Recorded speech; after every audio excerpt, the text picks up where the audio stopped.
Halo teman-teman, hari ini kita akan bahas satu perusahaan yang bidang usahanya itu benar-benar bergerak dari hulu ke hilir di bidang taksi. Sebelumnya sudah request oleh teman-teman, salah satu teman kita merequest membahas saham Bluebird ini, yakni adalah perusahaan Bluebird Tbk dengan kode emiten BIRD atau kita panggil aja Bird. Sejarah panjang telah membalut kisah panjang daripada Bird ini. Sampai setiap bisnis yang mereka jalani itu sampai berhubungan erat dengan yang namanya taksi. Bahkan dari pom bensin itu mereka jalani. Lalu ada lagi pelumas yang dibutuhkan oleh taksi mereka juga jalani loh. Bukan sebagai konsumen, tapi mereka menjadi pelaku usahanya. Katanya untuk mengamankan beban usaha daripada Bird ini sendiri. Karena kalau misalnya bergerak di semua bidang itu, maka mereka dapat memenuhi kebutuhan mereka secara mandiri. Tentu saja ini membutuhkan modal yang sangat besar, tapi tentu hasilnya juga bagus karena dengan begitu mereka dapat mengamankan biaya usaha daripada mereka untuk mendapatkan cuan yang maksimal. Perjalanan mereka sangat panjang, teman-teman. Kita bisa lihat di sini perjalanan daripada Bird ini sampai bisa membuat satu ekosistem untuk mendukung bisnis daripada mereka itu sendiri. Ya, Bird ini didirikan oleh Ibu Mutiara Siti Fatimah Djoko Sutono ya, yang merupakan pendiri daripada Bird ini. Beliau melihat padatnya jumlah penduduk di DKI Jakarta membuat alat transportasi umum menjadi fasilitas krusial yang diperlukan untuk memudahkan mobilitas masyarakat. Ya, salah satu alat transportasi umum yang dibutuhkan adalah taksi. Itulah kenapa beliau mendirikan Bluebird ini. Tetapi pas didirikan, nama perusahaannya itu bukan Bluebird, tetapi memakai nama daripada salah satu anaknya ya, yakni adalah Chandra Taksi. Kita bisa lihat di sini, beliau kelahiran Malang tanggal 17 Oktober tahun 1923. Ia merenggut kesuksesan bisnis sebagai buah dari kerja keras dan perjuangan hidupnya. Selama belasan tahun menetap dan menuntut ilmu di kota Malang hingga tamat SMA, Mutiara memutuskan untuk menikah dengan Profesor Djoko Sutono. Masa-masa sulit dalam kehidupan Mutiara dimulai sejak sang suami dipanggil Tuhan. Berbekal sebuah kendaraan bemo yang diwariskan oleh almarhum suaminya, mulailah sang putra sulung yang bernama Chandra Soeharto menjadi penopang ekonomi keluarga dengan mengemudikan bemo tersebut. Sang adik, Purnomo, yang belum memiliki surat izin mengemudi bertugas sebagai kondektor bemo. Kondektor itu merupakan orang yang mengecek karcis kalau untuk yang kereta api untuk mengecek apakah kita memberi tiket atau tidak. Nah, itu yang dijalankan oleh adiknya Purnomo. Karena jasa-jasa suaminya yang besar semasa hidup, Mutiara mendapatkan hadiah berupa 2 mobil dari tentara dan polisi pada tahun 1965. Dari situlah kemudian Mutiara bersama kedua anaknya mulai merintis usaha taksi.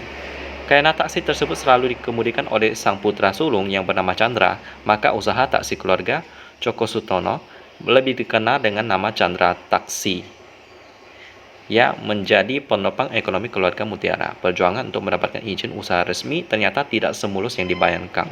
Sehingga karena dianggap belum berpengalaman, maka tidak dapat dikeluarkan izin taksi.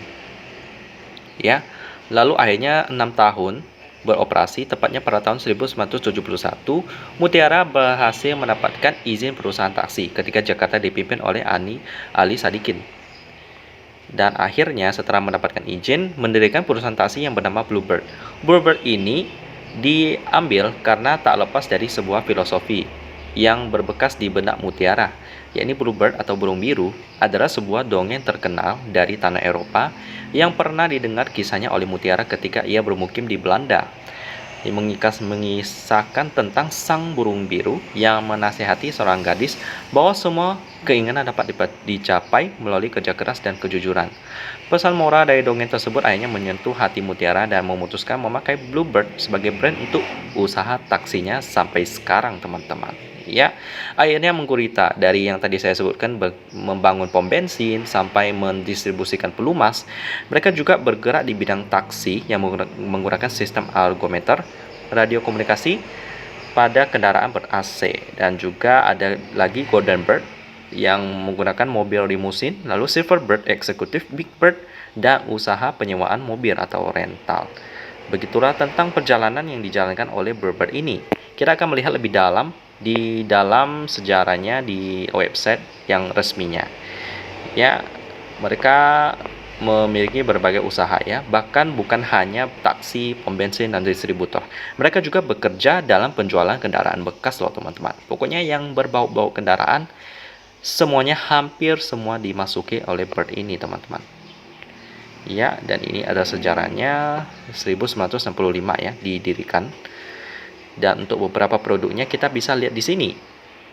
Yang pertama pastinya yang paling dasar, yakni adalah Legora Taxi. Kelebihan yang ditawarkan oleh Bird ini ya terlepas dari banyak persaingan ya, di mana ada banyak juga sekarang taksi seperti Gojek dan Grab. Tapi untungnya Bluebird ini akhirnya dibeli sahamnya oleh Gojek, yang tentu saja akan menimbulkan bau-bau merger nih antara Gojek yang sudah IPO juga dengan nama Goto dengan Bird ini menjadi satu perusahaan yang juga bergerak di bidang taksi teman-teman. Ya, kabar tentang IPO Goto ini tentu saja akan mempersiapkan langkah mergernya sih. Meskipun kabar mergernya masih simpang siur, tapi saya yakin dalam beberapa waktu ke depan akan ada kabar merger antara Gojek dengan Bird ini. Karena sudah beli sahamnya pasti ada rencana ke depan dong, ada yang mau dieksekusi daripada Gojek ini atau Goto ini, di mana mereka sudah menyelesaikan satu level baru dari perusahaan mereka, yakni melakukan IPO ya, yang sebelumnya merupakan IPO yang sangat jumbo teman-teman. Mereka bahkan tidak me-IPO-kan 10% daripada sahamnya, tapi sudah mengumpulkan dana sampai triliunan, karena market cap daripada Goto itu sendiri sudah mencapai 400 triliun teman-teman. Ya, sekilas tentang Goto yang sudah memberi saham Bird yang mungkin akan segera merger dengan Bird ini. Sekilas tentang usaha daripada Bird ini, mereka unik juga ya, karena mereka menyediakan charging port yang biasanya di dalam taksi yang kita tumpangi itu kadang-kadang nggak ada, tapi kadang-kadang ada juga. Ya, tapi ini disediakan kok oleh Bluebird ini untuk Legora taksi loh. Lalu ada lagi yang bisnis yang kedua, yakni adalah Life Care Taxi. Ini lebih menarikkan kepada lansia yang membutuhkan mobil yang dapat menyediakan kendaraan. Ya, di mana ada fitur-fitur yang dapat memudahkan pemindahan dan juga untuk pelanggan dengan kebutuhan khusus seperti kursi roda, manula, dan wanita hamil. Dan tentu saja mereka memiliki charging port yang bisa dibilang kebutuhan. Karena kalau HP kita habis baterai, tinggal cari charging port.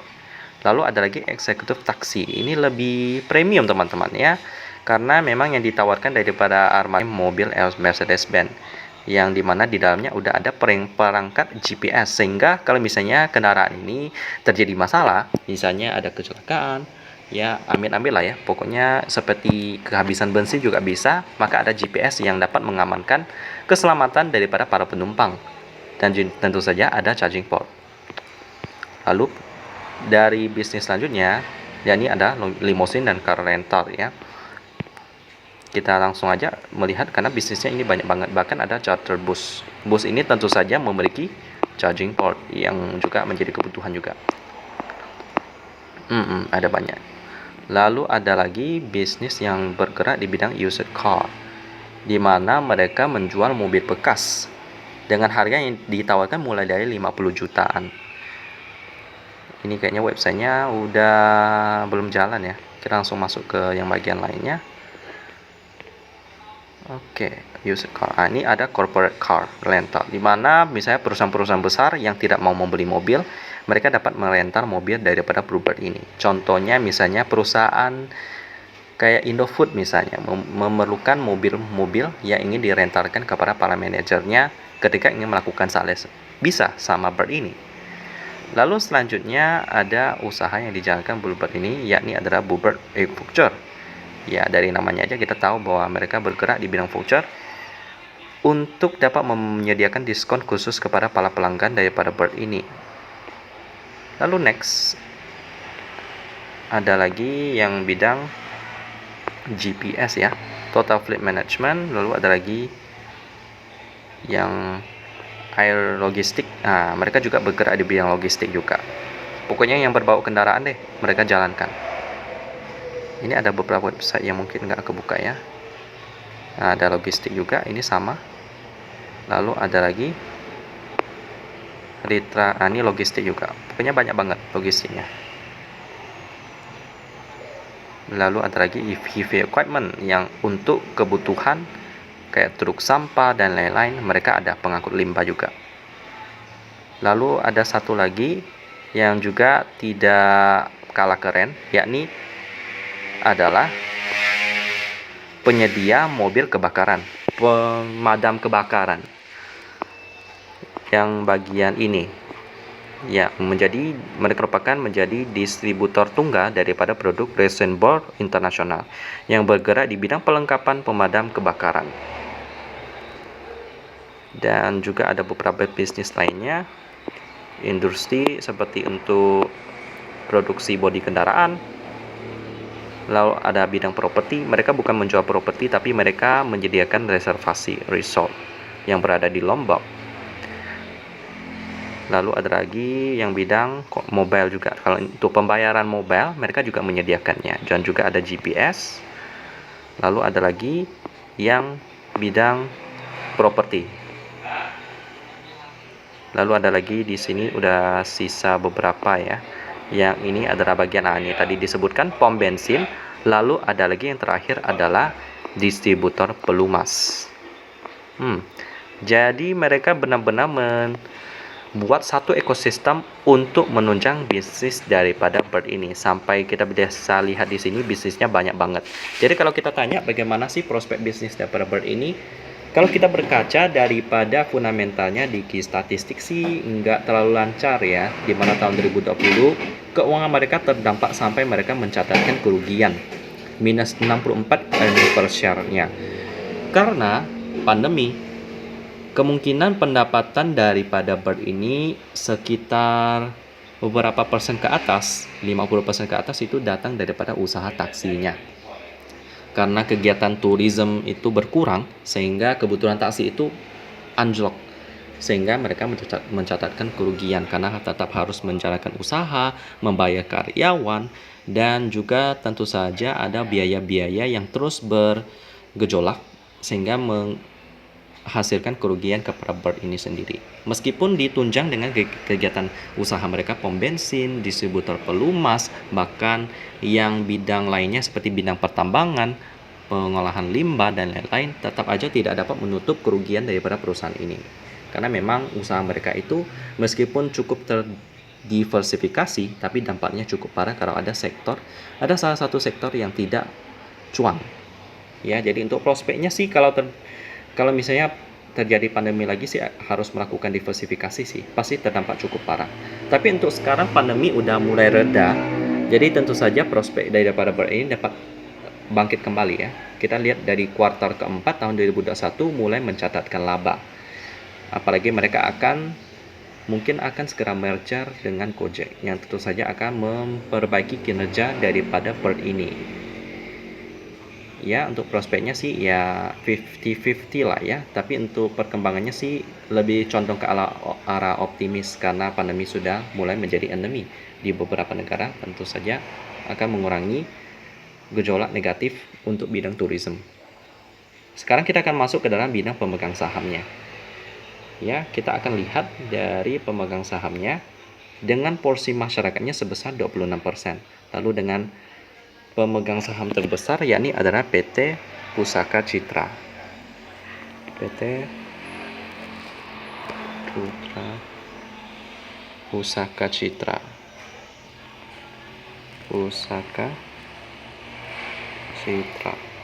Oke. Lalu kita masuk ke bidang berita untuk melihat tentang beberapa beritanya ya. Gojek pegang berapa persen? Lalu beli sahamnya lagi, beli saham Bluebird. Tidak ada berita negatif sih. Resmi mempersunting Nikita Willy. Kekayaan bos Bluebird. Baik. Nggak ada kasus yang buruk ya. Kita baca sekilas tentang berita ini yang cukup menarik bagi saya juga. Saya baru baca juga tentang suami daripada Nikita Willy yang ternyata bos daripada Bluebird. Ternyata cukup dekat ya. Salah satu datang keluarga besar grup Bluebird, pewaris bisnis taksi Bluebird, yakni adalah Indra Priawan Coko Sutono. Wow, ini adalah keluarga daripada pendiri Bluebird yang menjadi suami daripada Nikita Willy. Siapa di sini yang baru tahu nih? Saya juga nih. Bagi yang udah tahu berarti nggak terkejut lagi dengan berita ini, teman-teman. Indra merupakan anak dari Chandra Soeharto Cokro Sutono, ya, generasi kedua pemilik Bluebird Group. Berarti Indra ini merupakan cucu daripada Ibu Mutiara dan juga merupakan anak dari Pak Chandra. Wow, ternyata cukup dekat ya. Malahan bisa dibilang merupakan pewaris daripada perusahaan Bird ini. Perusahaan keluarga yang cukup besar. Ya, demikianlah berita sedikit sih. Ini bukan berita buruk, tapi ini justru berita yang menghangatkan hati ya. Bersatunya dua sejoli yang cukup berpengaruh dalam dunia ekonomi Indonesia. Selanjutnya, kita akan melihat key statistik dan juga fundamental daripada Bird ini. Dengan fundamental sebagai berikut, operating profitnya minus, wow, masih terdampak ya. Dengan net profitnya masih ada. Kemungkinan mereka berinvestasi saham yang belum di take profit. Dengan PER-nya mahal banget, 390 kali ya. Dengan PBV-nya 0,6, masih cukup murah tapi PER-nya udah mahal. Operating profit margin minus 0,73%. Dengan net profit margin 0,35%, tipis banget. Dengan cash ratio-nya masih aman, 167%. Lalu kita lihat turnover-nya sebesar 3 miliar. Ada beberapa poin yang menjadi titik negatif bagi Bird ini, yakni fundamental PER-nya yang udah mahal. Tetapi ada 3 poin yang sangat bagus, yakni mereka bebas daripada berita hukum negatif dan juga likuiditas cash-nya bagus banget dan turnover-nya juga mencapai 1M ke atas, tepatnya di 3M. Tetapi satu poin yang cukup berdampak pada keputusan saya, yakni ada PER-nya yang nggak bagus ya. Jadi untuk sementara Bird ini masih belum terlalu layak bagi saya masuk ke dalam watchlist. Tetapi ya perjalanannya dan bisnis yang ditawarkan, usahanya juga cukup memotivasi kita untuk terus bekerja keras ya. Termotivasi dari nama Bluebird itu sendiri, dari bagaimana perlu kerja keras dan kejujuran untuk mencapai hasil, sehingga dapat menjadi motivasi kita semua ya teman-teman. Demikian pembahasan Bird, perusahaan taksi yang bukan hanya bergerak di bidang taksi, tetapi dari hulu ke hilir tentang kendaraan. Dan ada tambahan sedikit sih tentang properti, mereka ada resort dan lain-lain. Dan juga pewaris daripada Bluebird ini merupakan suami daripada Nikita Willy loh. Jadi cukup menarik.